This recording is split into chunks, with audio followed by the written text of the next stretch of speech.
జగద్రక్షకుడైన యేసుక్రీస్తు అమూల్యమైనటువంటి నామములో నేటి ఉదయకాలపు దేవుని సన్నిధికి చేసిన దేవుని బిడ్డలైన మీ అందరికీ కూడా శుభములు, వందనాలు నేను తెలియజేస్తూ ఉన్నా.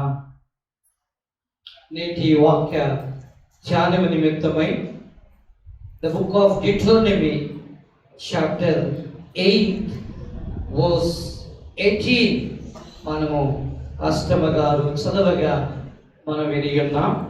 మరొకసారి మైక్ తీసుకొని వాక్యాన్ని నాకు త్వరగా చదువుటలో సహకరించవలసిందిగా మనం చూస్తూ ఉన్నాం. కాగా నీ దేవుడైన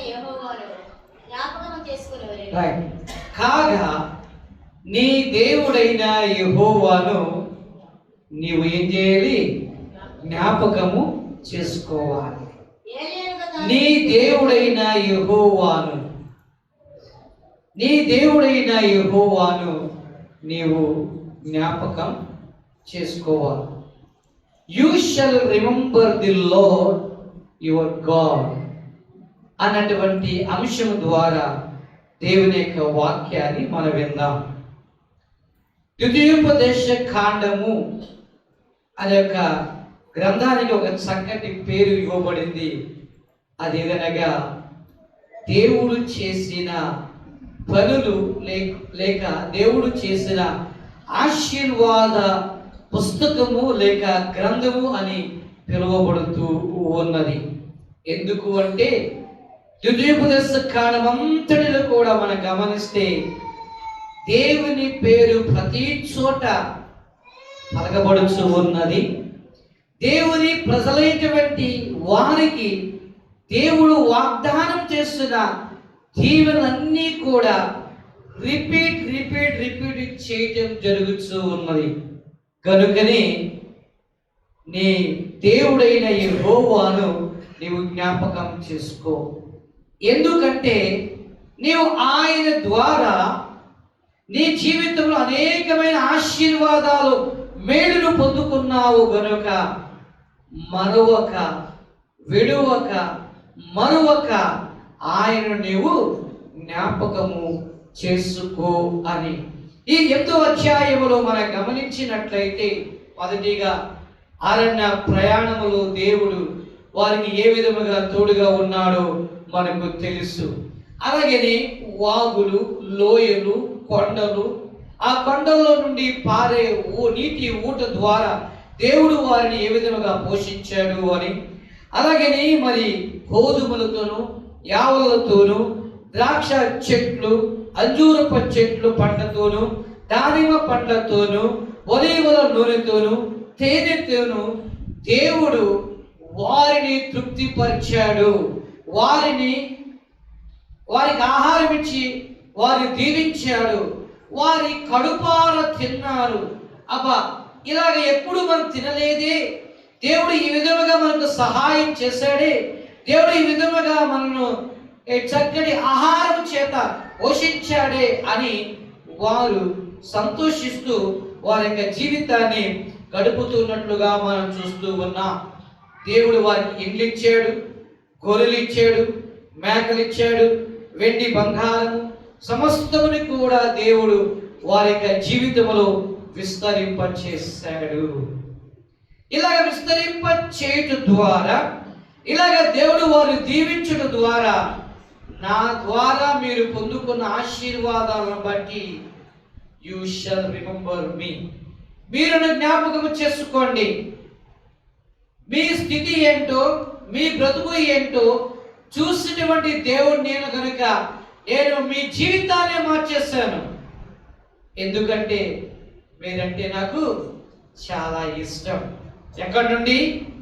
ఐగుప్తు దాస్యపు గృహములో నుండి మిమ్మల్ని పాలు తేనెలు ప్రవహించే దేశానికి నడిపించాలనేటువంటి ఒక చక్కటి ఆలోచన నేను కలిగి ఉండి నేను ఆ విధముగా మిమ్మల్ని నడిపిస్తూ వచ్చాను అని దేవుడు సెలవిచ్చాడు. కనుక ప్రియులారా, ఈరోజు మనము ఈ వచనము ద్వారా 2 విషయాల గురించి దేవుని యొక్క వాక్యాన్ని మనం విందాం. మొదటి మాటలోనికి మనం వద్దాం. దేవుడైన యెహోవా పోషించేవాడు అని జ్ఞాపకం చేసుకోవాలి. You shall remember the God of provider. Is a provider, God of provider. ఆయన పోషించేవాడు, సహాయం చేసేవాడు, అనుగ్రహించేవాడు అని 8వ అధ్యాయము మొదటి 5 వచనాలు అలాగే 7 నుండి 18 వచనాల వరకు మనం గమనిస్తే దేవుడు వారిని ఏ విధముగా పోషించాడో ఈ లేఖన భాగాల్లో మనం చూస్తూ ఉన్నాం. Let us will go and see some points మనం గమనిస్తే, మొదటిగా అరణ్యములో దేవుడు వారికి మన్నాతో పోషించాడు అని మనం చూస్తూ ఉన్నాం. మన్నా ఎంత గొప్ప ఆహారం! దేవుడు ఈ మన్నానిచ్చాడు, వారు తృప్తిపరిచాడు మనం చూస్తూ ఉన్నాం. ప్రియులారా, ఇట్టి మన్నాతో దేవుడు వారిని 40 సంవత్సరాలు అద్భుతముగా పోషించాడు అని. 40 సంవత్సరాలు, 1 సంవత్సరం కాదండి, 40 సంవత్సరాలు. ఎందుకు? వారు ఇశ్రాయేలు ప్రజలు గనుక, దేవుని ప్రజలు గనుక. ఇట్టి కారణాలు బట్టి దేవుడు వారిని మరొక వారికి అరణ్యములో మన్నా పెట్టి ఆయన పోషించాడు. అరణ్యంలో ఏం దొరుకుతుందండి? నీళ్ళుంటాయా? కొన్ని చోట్ల ఉండొచ్చు, కొన్ని చోట్ల ఉండకపోవచ్చు. కొన్ని చోట్ల చెట్లు ఉండొచ్చు, కొన్ని చోట్ల చెట్లు ఉండకపోవచ్చు. కానీ దేవుడు అరణ్యములో వారిని పోషించాడు అని మనం చూస్తూ ఉన్నాం. ప్రియులారా, మరి వారిని పోషించిన దేవుడు నిన్ను నన్ను మనల్ని ఆయన పోషించలేదా? ఆయన పోషించే దేవుడు. ఎందుకనగా ఆయనకు ఇష్టమైనటువంటి వారము, ఆయనకు మనం ప్రియమైనటువంటి వారమై ఉన్నాం. అందుకని భక్తుడు ఈ విధంగా పాడతాడు,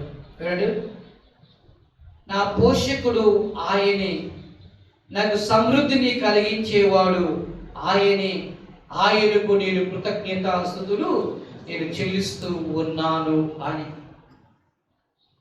అరణ్యములో దేవుడు వారిని పోషించాడు. ఈ ఢిల్లీ మహాపట్టణాల్లో నేను తీసుకొచ్చి నిన్ను నేటి వరకు కూడా ఆయన పోషిస్తూ ఉన్నాడు అని.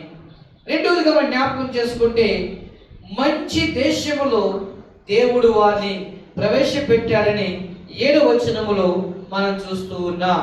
నీ దేవుడని యెహోవా నిన్ను మంచి దేశములో ప్రవేశపెట్టెను. మంచి దేశములో, ఆ కింద భాగంలో మనం చూస్తున్నాం ఆ దేశము ఎలాంటిది అని. కాబట్టి ప్రియులారా, మనం 10వ వచనం కూడా మనం చదువుకుందాం. 10వ వచనం, నీవు తిని తృప్తి పొంది నీ దేవుడని యెహోవా నీకిచ్చిన మంచి దేశమును బట్టి ఆయనను స్తుతింపవలెను. 2 విషయాలు. మొదటిగా మంచి దేశంలో ఉంచాడు, అలాగే రెండవదిగా మంచి దేశంలో నిన్ను ఉంచి మంచి ఆహారాన్నిచ్చి నిన్ను ఆయన తృప్తిపరిచాడు అని. కొన్నిసార్లు కొంతమంది ఉద్యోగాల నిమిత్తమై,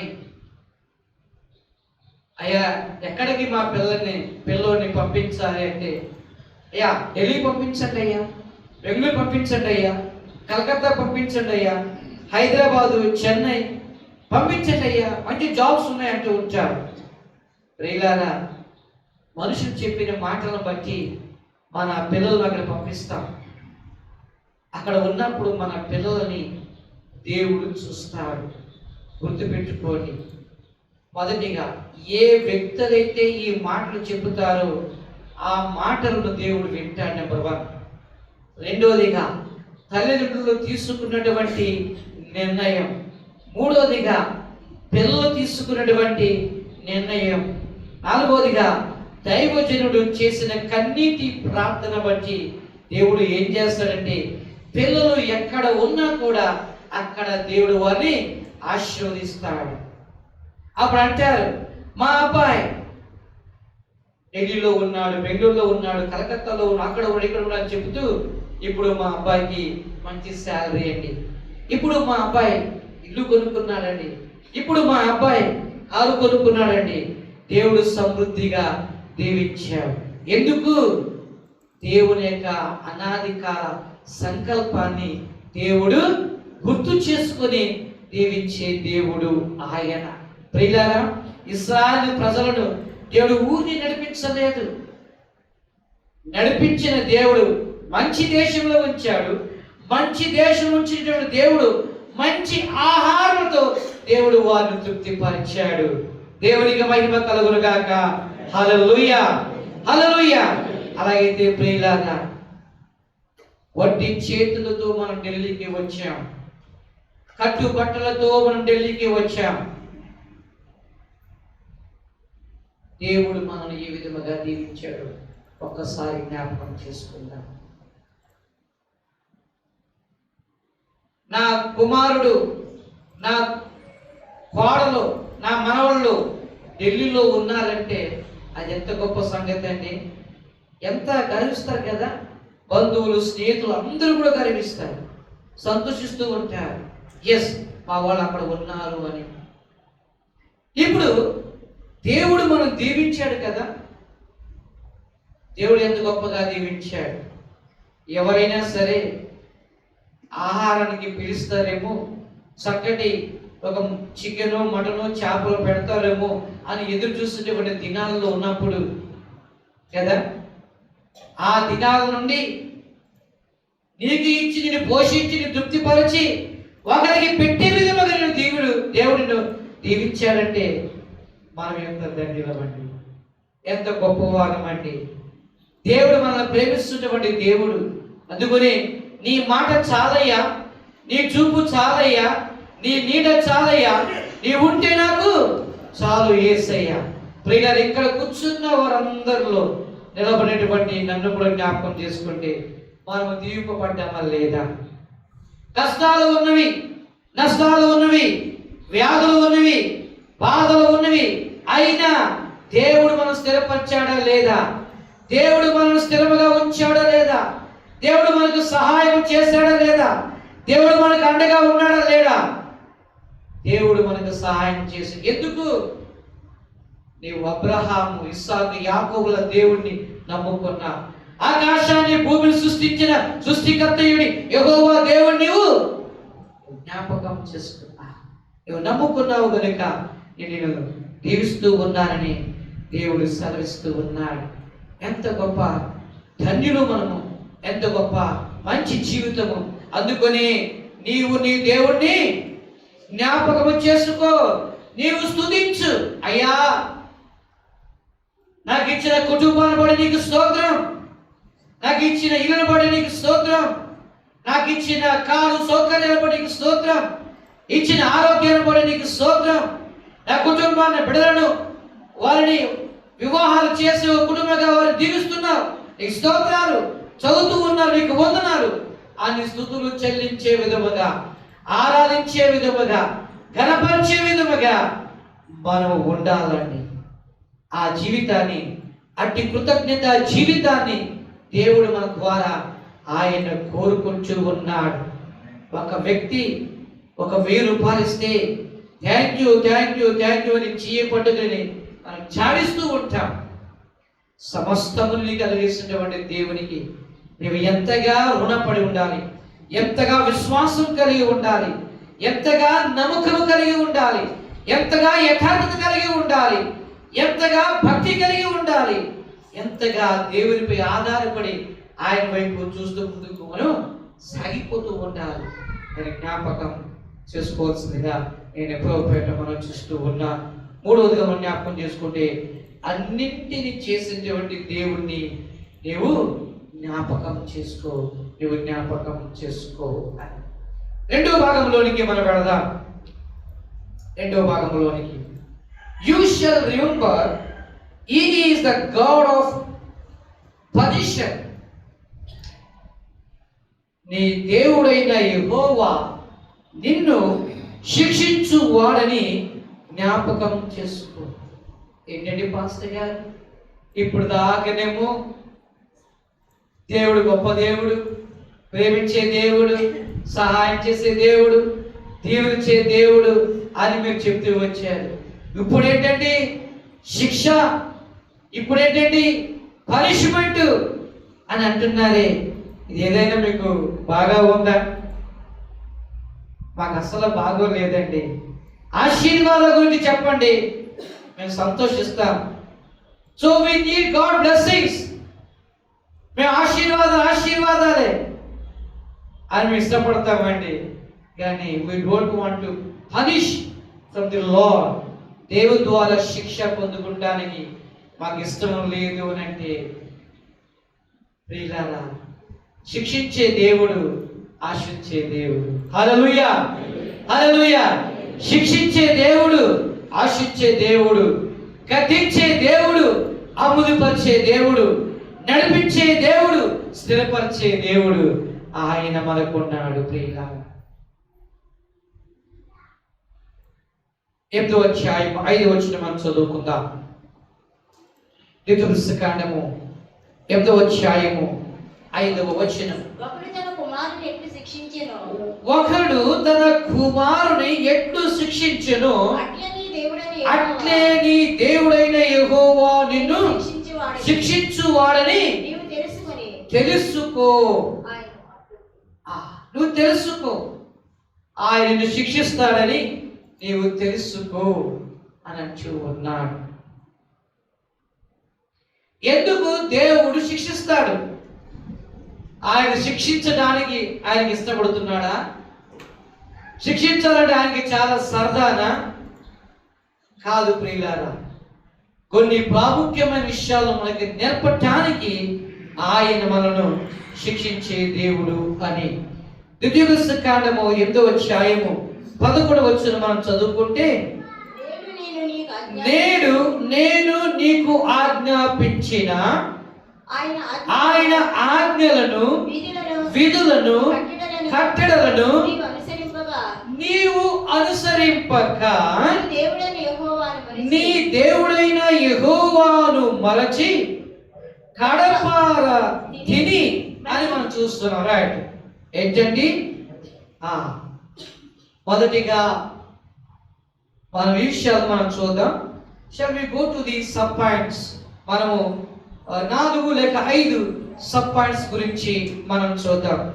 ఎందుకు దేవుడు శిక్షించాలని అంటూ ఉన్నాడంటే, మొదటిగా ఆయన ఆజ్ఞలను, ఆయన విధులను, ఆయన కట్టడలను మనం ఏం చేస్తుంటే అనుసరించట్లేదంట. We are not following his law and commandments. ఇప్పుడు మన పిల్లలు స్కూల్కి వెళ్తారు, వెళ్ళిన తర్వాత ఆ టీచర్ గారు డైరీలు రాస్తారు. రాసిన తర్వాత పిల్లవాడు ఇంటికి వచ్చి మమ్మీకి చూపించాలి. చూసిన తర్వాత మమ్మీ రాయాలి. ఒకవేళ రాయలేదనుకోండి, ఎదుర్చేదనుకోండి, ఏం చేస్తారు? టీచర్ మళ్ళీ రాస్తూ ఉంటుంది. Parents, please look in to the dairy. Already I have return so and so. You people are not looking into diary. Please take care of your child and studies and syllabus and everything sani are rasta. Okay na? రెండోదిగా fee మనం late కడితే ఏంటండి, fee late కడితే రోజుకి 5 రూపాయలు. Cent Gregory స్కూల్లో fee కట్టకపోతే నాకు 5 రూపాయలు పెరుగుతుంది ఫైన్. ఒకసారి ఫైన్ కూడా చాలా కట్టినాం డబ్బులు లేక. సో మనకు సమయంలో కడితే మన పనిష్మెంట్ ఉండదు. సమయం దాటి కొలది 5 రూపాయల నుంచి 10కి అలాగే పెరిగిపోతూనే ఉంటుంది మనకి పనిష్మెంట్. సో కాబట్టి ఎక్కడికి వెళ్ళినా మనకి పనిష్మెంట్స్ ఉంటాయి, ఉద్యోగాల్లో కానీ, స్కూల్లో కానీ, ఎక్కడికి కూడా.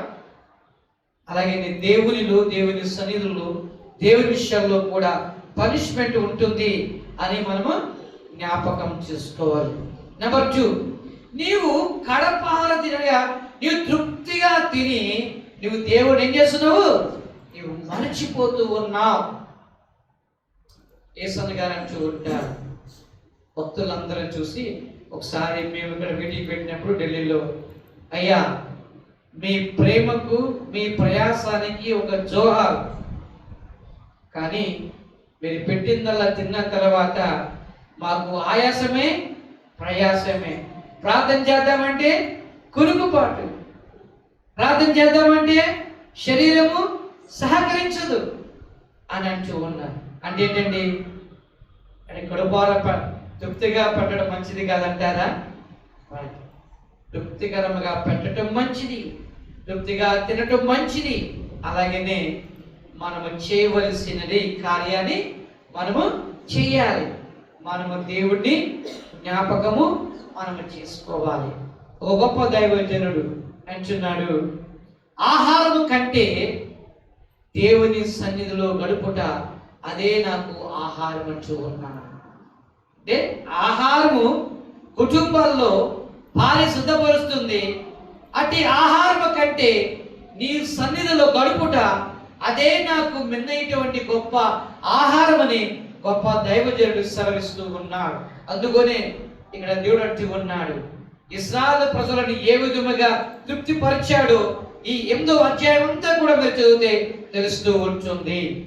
ఎగ్జాంపుల్, కీర్తనల గ్రంథము 145 15 వచనం 16 వచనం మనం చదువుకున్నట్లయితే, కీర్తనలు 145 15 16 వచనాలు.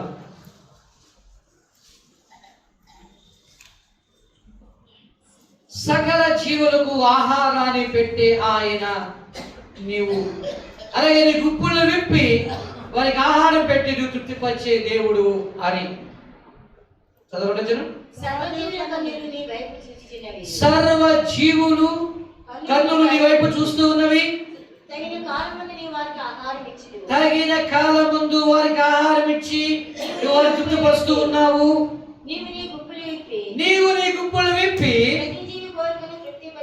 ఏంటంటే ప్రతి జీవి యొక్క కోరిక నీవు తృప్తి పరుస్తున్నావు.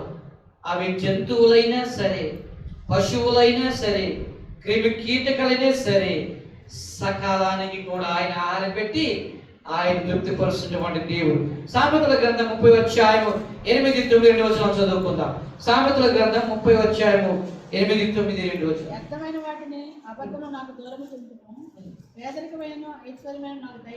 ఇక్కడ భక్తుడు సొలొమోను అంటూ ఉన్నాడు, ఏంటంటే పేదరికమైనను ఏంటంటే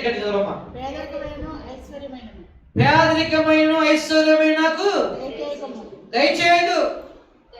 ఒకవేళ దయచేసావనుకో నిన్ను నేను తిట్టుకుంటాను, నీకు నామాన్ని మర్చిపోతాను, నేను స్తుతించలేను, నేను ఆరాధించలేను, నేను కనపరచలేని భక్తుడు ఇటువంటి సొలొమోను రాజే ఒక రాజు సెలవిస్తున్న మాటలు మనం జ్ఞాపకం చేసుకోవాలి. నాకొద్దయ్యా వేస్తే నేను మర్చిపోతానేమో అని. మూడవదిగా హెబ్రీ పత్రిక 12వ అధ్యాయము 5-6 తరగతి. హెబ్రీ పత్రిక 12వ అధ్యాయము 5-6 వచనాలు. నా కుమారుడా ప్రభు శిక్షించే ఆ యొక్క శిక్షణను తృణీకరించవద్దు. ఆయన నిన్ను ఒకవేళ గద్దిస్తే విసుగు చెందవద్దు. ఆయననే ఎవరినెవరినైతే ఆయన ప్రేమిస్తాడు, ప్రేమించేవారు ఎక్కడైనా సరే కొన్ని తప్పులు చేస్తే వారిని గద్దించడానికి, శిక్షించడానికి, సరిచేయడానికి ఆయన సంసిద్ధుడిగా ఉన్నట్లుగా మనం చూస్తూ ఉన్నాం. కాబట్టి ప్రేమించేవారు చాలాసార్లు మన సంఘంలో అంటారు, పాస్టర్ గారు ఇప్పుడు చూసి మమ్మల్ని తిడతారు, మమ్మల్ని అడుగుతారు, ఎందుకు రావట్లేదు అంటూ ఉంటారు. కాబట్టి ప్రేమించేవారిని గద్దిస్తాను, మాట్లాడుతూ ఉంటాను, పలకరిస్తూ ఉంటాను.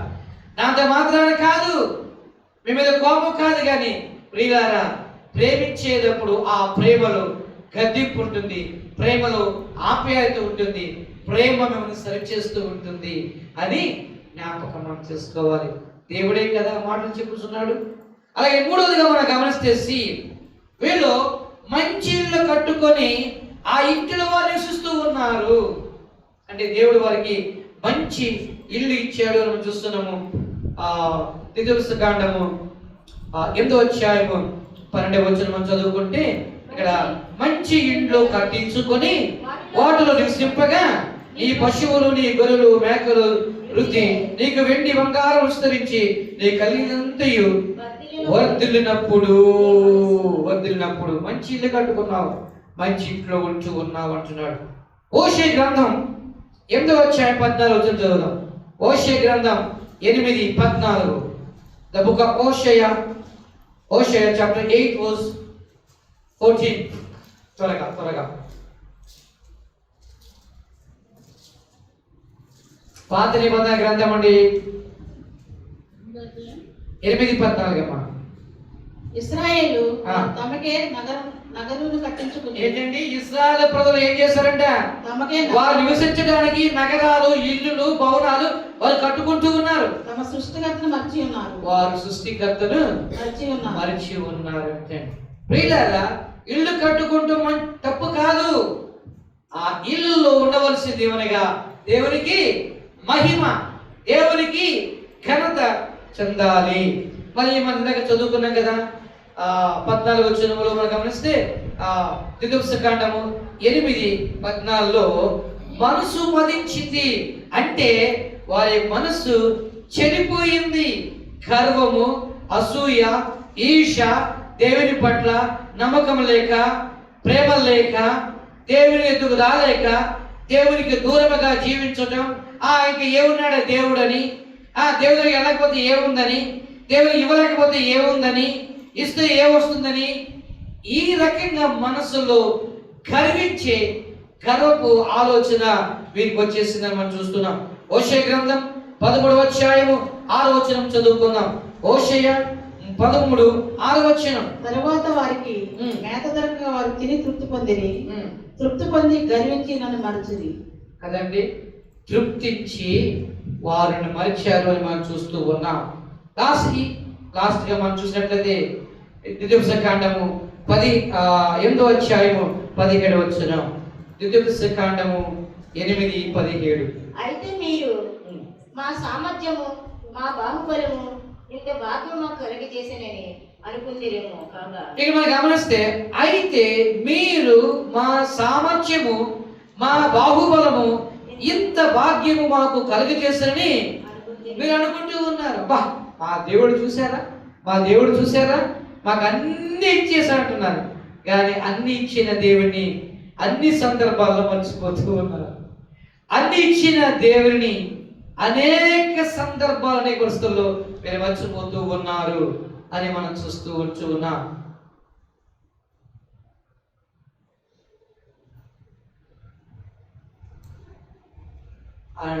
కన్క్లూజన్ అండ్ మన అప్లికేషన్స్ లో మనం జ్ఞాపకం చేసుకుంటే ద్వితీయోపదేశకాండము 8వ అధ్యాయము 19వ వచనంలో నేను క్లుప్తమైన మాట మీకు తెలియజేస్తూ ఉన్నా. అంటే మొదటిగా దేవుడు వారిని దీవించిన దేవుడు, అలాగనే వారిని శిక్షించినటువంటి దేవుడు. అలాగనే ఇప్పుడు చివరిగా మనం గమనిస్తే దేవుడు కొన్ని ప్రాముఖ్యమైన మాటలు మాట్లాడుతున్నాడు.